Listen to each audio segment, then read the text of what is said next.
Ready, go ahead and cue up the slides. And backed by popular demand, you have the second dose of Brendt Sadler for your afternoon entertainment. And again, thank you for the kind hospitality, Harrison Pinninger, and of course, everyone at the House of Representatives here in Manila.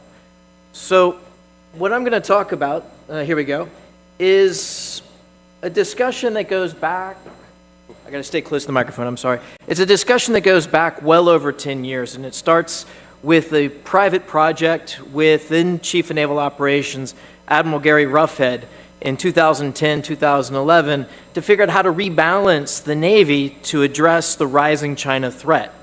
That would eventually become the rebalance to the Asia-Pacific. Those inside the U.S. military and our allies and the Filipino Armed Forces would also know this as the Defense Strategic Guidance. Lots came out of that. It was a study that also looked at the confluence or the merging of economic statecraft, a much more informed and energetic diplomacy backed by a military presence that was connected and enforcing and helping enabling a lot of these other efforts. It has become extremely popular. The book that came out in 2023, in May 2023, you see in the upper left-hand corner up there, or left-hand corner up there on the slide, influenced a lot of the folks in the last administration, is influencing folks in the current administration. In September of 2023, a few months after the book came out, then Secretary of the Navy gave a very significant speech at Harvard University talking about what he termed maritime statecraft. But it is, from this book, naval statecraft. And it is one way, if you can go to the next, here we go, in the next slide. There's a reason that we have to change the way we think about and execute national power, and it's driven largely because of the way the Chinese have been able to manipulate and work between the seams in the American experience between our cylinders of excellence, our executive branch, our Congress, and of course our judicial, but also between industry, civil society. And you can see 2012 Scarborough Shoal standoff. That's a failure. The Chinese are in effective control of that today. 2014, Russia annexes Crimea and supports insurrection in the Donbass, something that was predictable, could have been prevented, could have been, a lot of the things that could have been averted. 2013 to 15, island building campaign. There were indications to that predated what was obvious of what was coming, yet nothing was done. And the Chinese response, when asked, when I was with the Chief of Naval Operations to our face from the Chinese fleet commander, was that you never told us you had a problem while we were building these.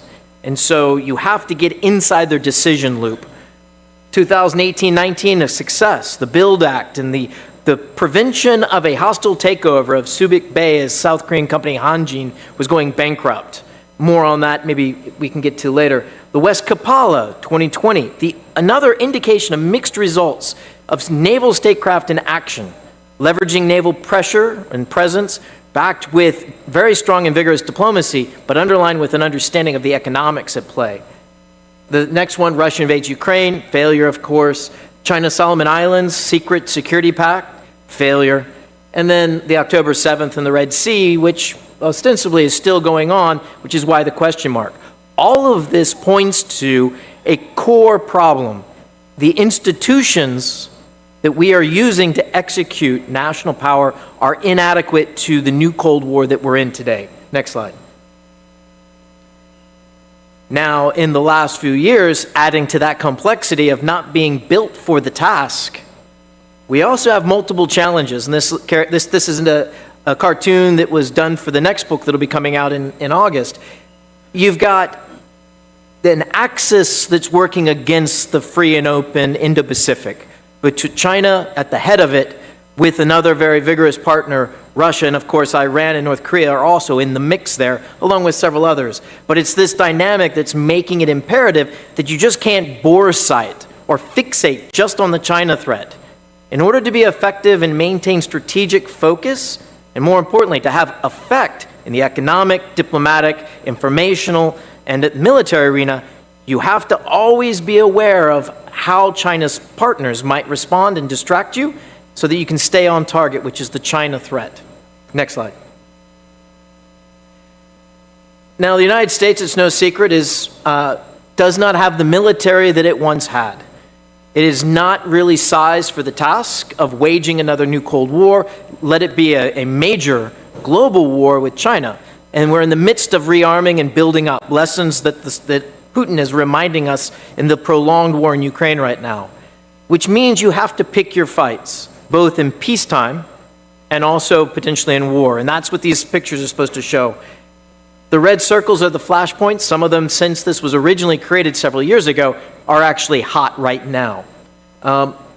In the gold area, I want to draw your attention to, in this new Cold War, seizing the initiative is going to be the determinant factor of who wins or who stays ahead. And it's really not like a finish line. It's a condition of being of competition, which really kind of goes against the way Americans think about this. And many of us think about, conflict or competition. We think there's an end state. But from the Chinese perspective, it is a condition of being. And in order to seize that initiative, you have to find the places where we have an advantage, but at the same time, our competitor, our foe, in this case China, and also Russia, have to respond and have to devote their precious resources. Those are the Eastern Mediterranean, that's the Black Sea, off the coast of Levant, and the northern half of the Red Sea.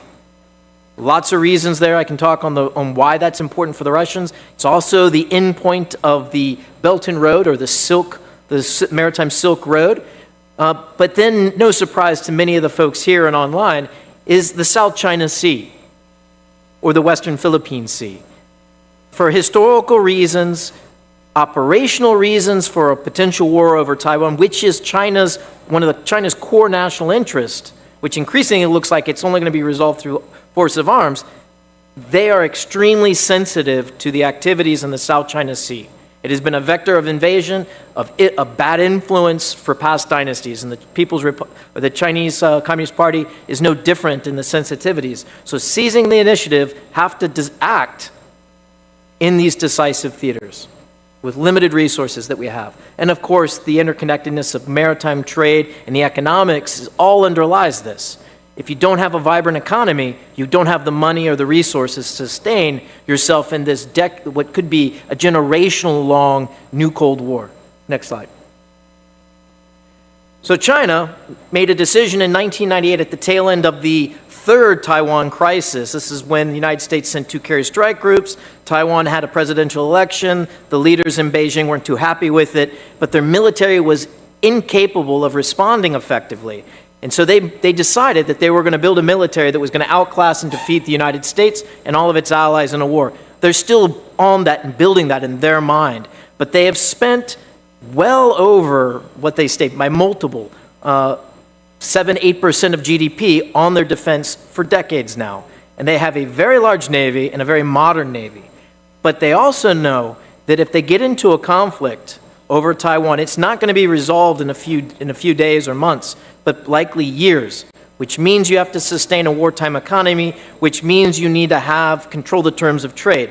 This is ports. This is the world's largest shipbuilding, the largest shipping fleet. So now China has the ability, though they have some concerns, questions that are still unanswered, but they effectively control the terms of trade. And that is an economic coercion that also must be responded to, and makes the new Cold War peacetime competition very dangerous. Next slide. So now to kind of get to what is this naval statecraft idea, and why is it, I've kind of laid out the conditions that are leading to merging 3 key elements: naval presence, economic development, which you hear in the language around the EDCA, sites here in the Philippines, and then also something called, the diplomatic but the economic side of it in base politics. And this is three pieces of it. One, you can see that's the West Kapala in the background, charted by Malaysia. Chinese were intimidating it, but over a series of statements, diplomatic statements that came after the naval presence, the Chinese backed down. But then merge that also with economic development. That's that center part, that's Djibouti. Before September 11th, there was only a small garrison of French Foreign Legion. The economy was tiny. After September 11th, the U.S. military moved in with special forces to go interdict al-Qaeda, that they might flee from Afghanistan, which grew into a large presence to include with Japanese base overseas and also China. The economy, the economic benefits multiplied. So provide a secure environment, security, economic connectivity to the mother country or to other countries can start to take off. And you can see that with trade and with the GDP in Djibouti that is tied with this same presence. And then finally, the base politics part of this. This is the reality that when you have trade agreements for security and military presence in each other's country, it builds up more connective tissue between the governments and the people, and it has a synergistic effect with trade and development. And that was a study, and you see in that far slide over there, that in 2015-16, there was a lot of discussion about cutting in half U.S. overseas military obligations, these are treaties, and also bringing back soldiers and sailors from overseas.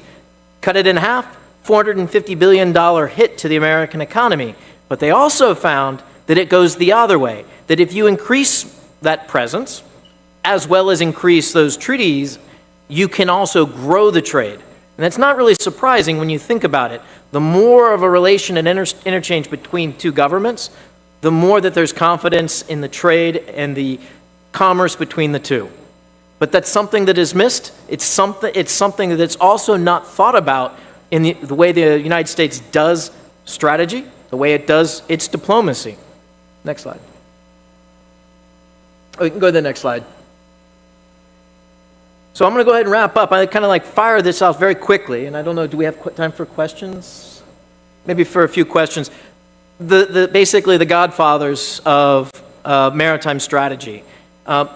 You've got Mahan tying how trade and commerce rely on and navies rely on it at the same time for sustaining prosperity through commerce and trade. And then Kober, about the purpose for which you have a navy is to control not a specific set of ocean, but the sea lanes, the communication lines. And so we're in a brave new world. We're facing a threat through the Chinese Communist Party that is comprehensive, it is significant, and it blurs the distinction between economic, diplomacy, social, and military. They are all conflated. And so we need to have a new framework. The track record of the last 15 years bears that out in my mind, that the place where we are most likely to be able to seize the initiative and have the most advantages as allies and partners is through the maritime. And that is a way that we can outclass and sustain a new Cold War, keeping it cold and hopefully never getting hot into conflict. And at the same time, making sure our free and open markets continue to persist and that we continue to enjoy the prosperity that we've had for so long. With that, I think I'll go ahead and pause for any questions. We got time for one question. Oh. Yes, in the back. Yes, sir.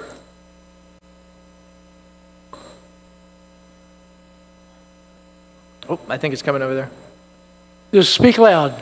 Forever hold your peace. First of all, thank you very much for that short but nevertheless very invigorating presentation. I was in a conference last year in Singapore. This is talking about naval power. And I could still remember Colonel Bo, a retired People's Liberation Army, is part of that notion of wolf warrior diplomacy. And he said this in the conference. You have to understand, he told everyone in the room, China now has the largest navy in the world. The ships of the Chinese People's Liberation Army is about 325. U.S. Navy is around 270. Correct me if I'm wrong. It's a little higher, but give or take. Yeah, but also the advantage of the People's Liberation Army's navy is the fact that if push comes to shove in the Indo-Pacific, they could concentrate all their assets either in the South China Sea or in the Taiwan Straits. Whereas, of course, in the case of the United States Navy, it's a global navy. You have the 7th Fleet, the 6th Fleet in the Mediterranean. So American naval attention and resources will be scattered all around the world, while the Chinese people in the People's Liberation Army's Navy could simply focus in this part of the world. Any comments regarding this matter? Yeah, so there's two sides of this equation. One is Admiral Ong's discussion yesterday is also important about a maritime counterinsurgency. So in the peacetime, we have to wage a maritime counterinsurgency. And that means you have to be in the right place, but the focus shifts from having our military, the U.S. Navy, focused in on just the Chinese. Like we can't play man, to use an American football term, wherever the Chinese are, we are, or wherever the threat is, we are. We have to be more proactive and seize the initiative. and look at where we can actually have the most effect to the people. It's a people-centered approach in the peacetime, and setting the rules-based order, which I think we need to find a better term. That was my point yesterday in the questions. But in conflict, there's going to be very precious little time of indication and warning to basically move our fleet from all over the world to one place. So we have to rebalance where we operate. And so if you've looked and you track where our carrier strike groups are, you'll find that over the last several years, we've been able to maintain about 2 aircraft carrier strike groups in the Western Pacific. Now, there had been a period where there were none.